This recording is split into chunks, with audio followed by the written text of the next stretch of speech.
Hello, this video will be introducing manga. So I'm going to begin this story by talking about my visit to Japan a few years back. And when I was there for an academic conference, but it was in Tokyo where a friend of mine from university lived, Akiko. And Akiko is a magazine editor. And we went out for a walk one day while I was visiting, and we stopped at a local bookstore. This is a small bookstore. It's just kind of a typical bookstore, nothing special about it. And this is her showing a magazine that her company publishes. She's now the head editor of President for Women magazine there, but that's her posing proudly with her magazine. While I was there, I took pictures as well of this. And I want to stress, this is just a small local bookstore, and you can see we're standing outside the bookstore, and you can see they have all these magazines here. And these are all comic magazines, right? These are all comic magazines. I think so. Most of them are, at least. And here you can kind of see them a little bit larger. You can see there's a good amount of that. Like I said, this isn't a particularly big bookstore. And I zoomed in, and you can see that there are a lot of comics here, right? They're pretty thick. But what's striking is these probably only cost a few dollars at most. They're not particularly expensive, and I'll talk more about why that is later. I'll also point this out later. You can tell it's kind of interesting. Front and center, you have some fairly, risque images. That's fairly common in Japan. And these, especially this one here in particular, you can see this is shonen. That means boy. This is Shonen Jumpu. Very important Japanese magazine, but these are Japanese comic magazines. Here, again, these would only cost a few dollars. Actually, I can see it right there, 270 yen, so about $2.25 buys you this very thick comic magazine. This one's a little bit more expensive. It's more like $6, but again, that's pretty big. This one's also only about $2.25. So you can see there's a lot of comics being sold. This is not a specialty store, right? They're selling lots of comics at very low prices. Now, one thing that also is interesting, so that shows how manga are really easy to get. It's very easy. Even a small convenience store will sell manga. And because it's so big, there's all these differences. So, like, when you think comics, you think in the United States typically superheroes. And it's interesting because there was a documentary made, I believe it was 2008, about comic books. And it focused on superheroes. And they basically remade the documentary 5 years later. Like, it's the same structure. Some of the interviews are the interviews are different, but they are interviewing the same people. And they just changed the name to make it about superheroes. And they could do that because the focus of American comics is on superheroes. But here the audience is so big in a sense that you can have a lot of different forms. So the example I give you is this. This is a comic about making sushi. It is a sushi drama. And they have lots of or at least they had, I don't know if it's still a popular genre. Genres are always changing. But in this genre, there's usually they start off with someone who is unskilled at a craft. And over a period of time and learning, they become experts. And you can see that here, this guy's making sushi. And it's fascinating how they managed to make an action sequence of a guy making sushi. And I love what they do with the crowd, right? They're astounding. These people are so shocked and amazed at his sushi making ability that they went upside down. And just to add more drama, and this shows how you can think about this, or how you can tell stories without words. You can think for a second, who's this guy? Just think about it for a second. Well, of course, that's the hero's deceased father, who was an expert sushi maker, looking down, watching him develop the craft, right? There's probably a good chance you were able to figure that out. So there's lots and lots of different types of manga. Now, the biggest kind of division in manga is in terms of gender. So there tends to be a division, especially for young people, between boys, shonen, and girls, shoujo. So, for example, remember my friend I just mentioned, Akiko, she is the editor for President Women. There's also a President magazine, which is aimed more generally, but typically more for men. It's kind of a problem, right? The President is for guys, mostly. President Women is for women, right? So women are kind of marginalized in a sense there. But the idea still is you have this idea of gender, right? There's magazines targeted specifically towards women. There's magazines targeted specifically towards men. Same is true of comics. How does that kind of develop? Well, one thing that's interesting, when you think about say a family in the past that was a farming family, right? So if you're a farmer, there's a good chance that you're not going to spend that much time around people exactly your own age. Why? Well, you live on a family farm. You work with your family. So that means older brothers, older sisters, younger brothers, aunts, uncles. So in traditional societies, you typically spent a lot of time around people who were not the same age as you and likely were the opposite sex. So in pre-modern societies, you had this contact with all these people of different ages. I'm not saying you didn't ever hang around people your same age. You certainly did. But my point is, you spent a lot of your time working with people who were from a different generation, a different sex, and a different age. But what happened is when Japan became modern, this happened with any society, and then they established schools, a lot of times the schools were single sex and then divided by grade level. So all of a sudden you went from having a society where people identified mostly with their families, and their family was made up of people of different sexes, different ages, different generations, and so forth, to spending much of their day with people of the same sex and the same age. And most of their key central relationships would be people of the same sex and the same age. So you've got this group of people now, right? You've got shoujo. You've got girls, you've got shonen, you've got boys who spend most of their time with people who are the same as them in terms of age and sex. And of course, those people are now an identifiable group who have similar interests. And as Japan becomes wealthier, they are people who are going to participate in popular culture. So naturally, there will be the development of things like shoujo magazines for girls, aimed specifically at girls, not even trying to attract boys, right? It says here on the cover, Girls World. This simply says girls. So the key thing here is this is stuff aimed at girls. They're an identifiable group that you want that you can target as consumers and say, this is something made specially for you, right? This is something made specially for you. And of course, they will also, as the comics start developing, they will have comics included in them. So for example, it's not a particularly good comic, Michan, let's go sketching. You be the model, all right. Draw me cute now. Isn't it nice? And of course it's horrible. And she responds, oh, it's horrible. It's not the funniest thing in the world, but it is a comic being included in these girl magazines. But also I want to note something. See, it says selected by the editors, ideas submitted by Nishiki Fujiko of Osaka. This just means it's her family name. They capitalized it to help you see. But the key point here, right, is you've got these comics for girls and also by girls. There's a good chance a guy actually drew that, but the idea came from a girl. So they're forming a community of girls, not simply in the classroom, but through this girls magazine. And here you can see another manga that would have appeared in a girls magazine. And this is more Adventure Girl, right, which I think is interesting. So there's also going to be that's kind of action and adventure, but still aimed at girls. And of course, this will eventually lead to full-fledged shoujo manga and anime, right? So this is a Japanese, there you can see, this means young or little girl. This is aimed at girls. And they say it on the front. You can see how gendered, in a sense, Japan is, right? I don't know if we do that too much now. When I was a kid, there was a magazine called Boy's Life, for example, that I would read. It's clearly aimed at me. But you can see here this idea that there's going to be certain manga and anime aimed at girls. And of course, you have the same thing. You have shonen manga and anime as well, right? This is stuff aimed at boys. This would be something like Dragon Ball Z, which took a much more interest in a male audience. So the key thing is I'm trying to stress here is Japan, a couple things. There's a lot of diversity in the manga that are being developed because it's so big. They have such a big audience. They can afford to appeal to many different kinds of readers.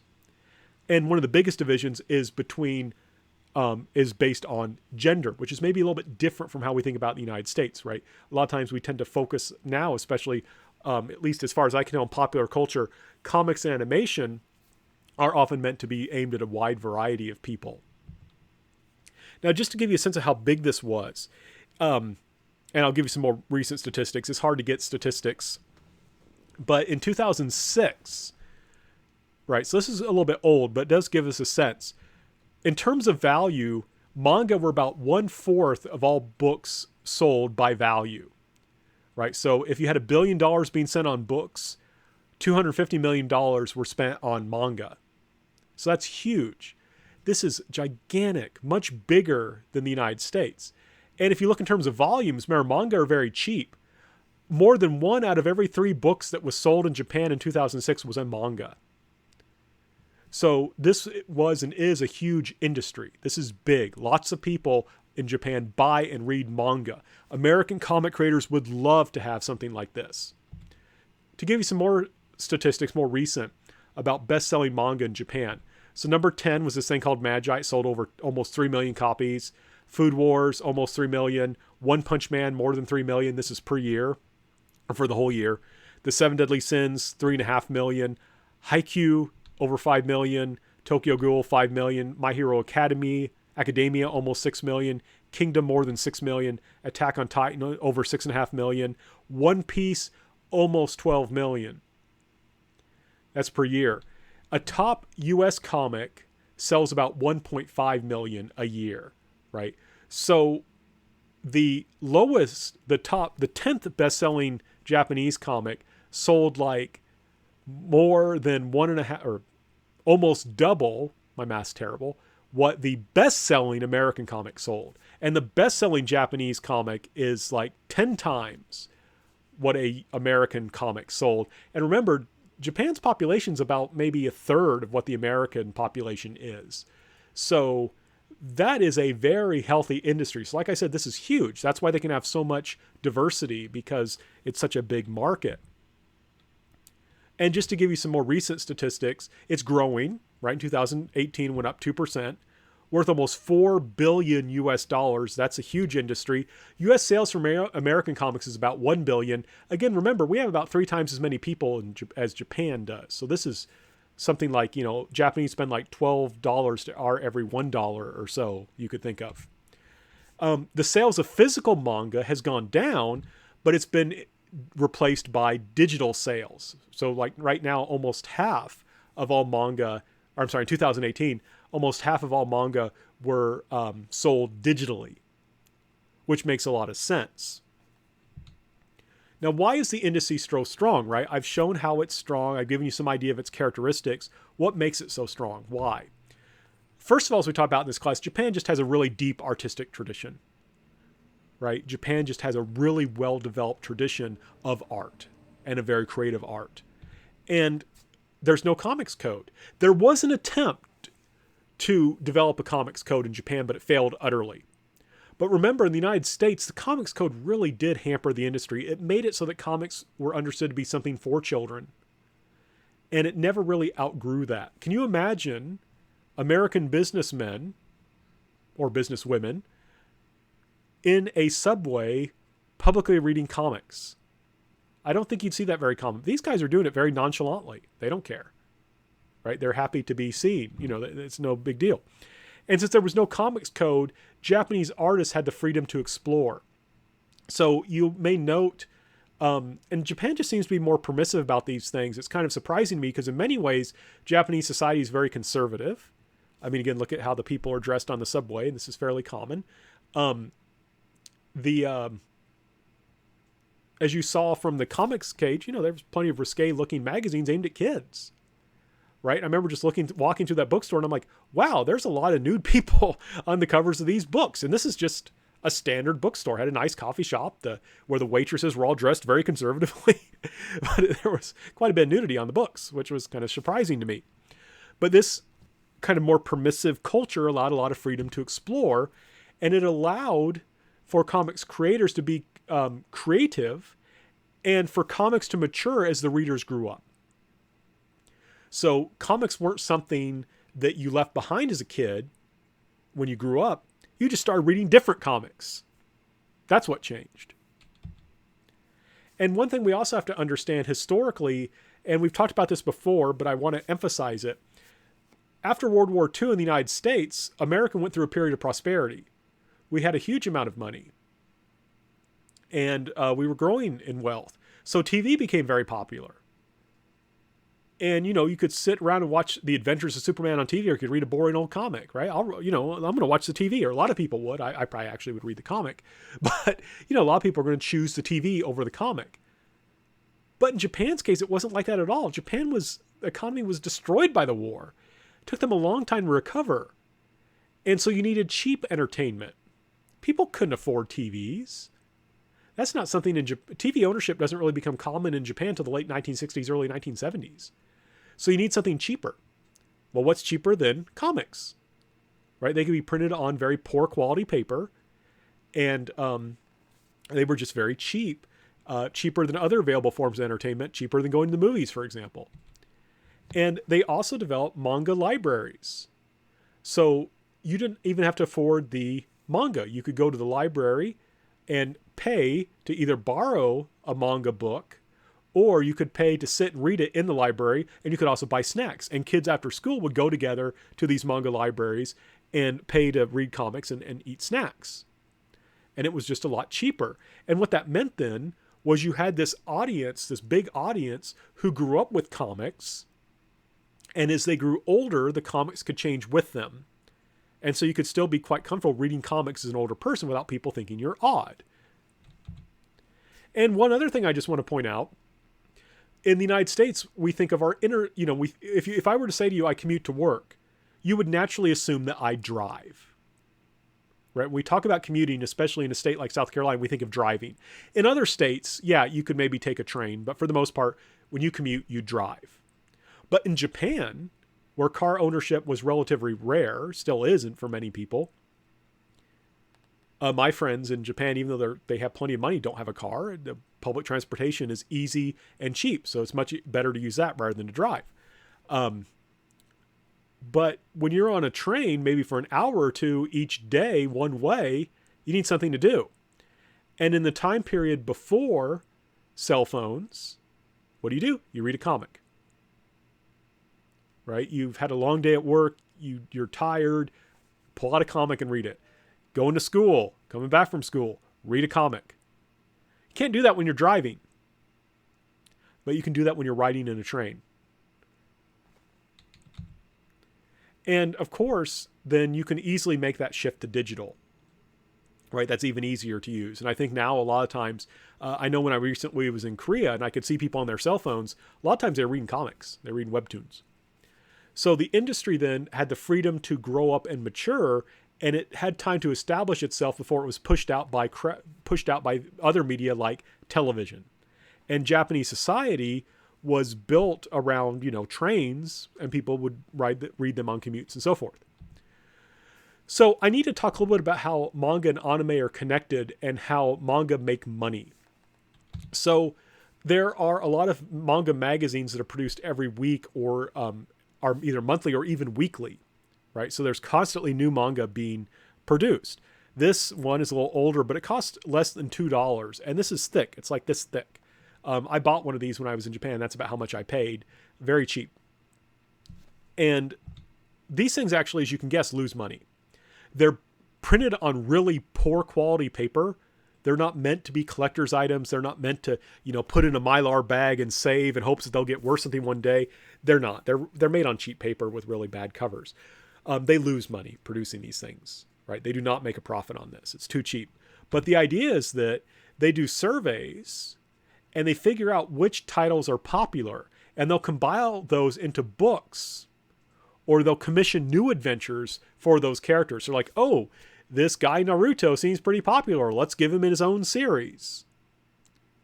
Something like that. Right? So popular titles. So they lose money on this, but it lets them figure out what's popular, what's going to sell. And then they can sell the deluxe books, or they can develop new adventures. And if they're really powerful, then they get an anime. So one of my favorites, Azumanga Daioh, starts off as a comic in one of these magazines. It gets its own book, and then later on it gets an anime. So it allows them to make sure that something's going to make money before they invest a lot of money into it. So it's really, in a sense, a very good business model. And you can do the same thing with webtoons as well. And of course, once you have a successful anime, then there's toy and video game tie-ins, right? You can make toys and sell them. You can make videos, video games. You can make a lot of money this way. So it's really kind of a clever way of doing things. Like I said, you can do this with webcomics, and that's a lot of how it works now. So this is key to trying to understand this connection. There is a strong connection between manga and anime. Manga are relatively easy to produce. You figure out which one's popular, then you can jump into anime, which costs more money, but you can take that investment safely because you know it's going to be popular.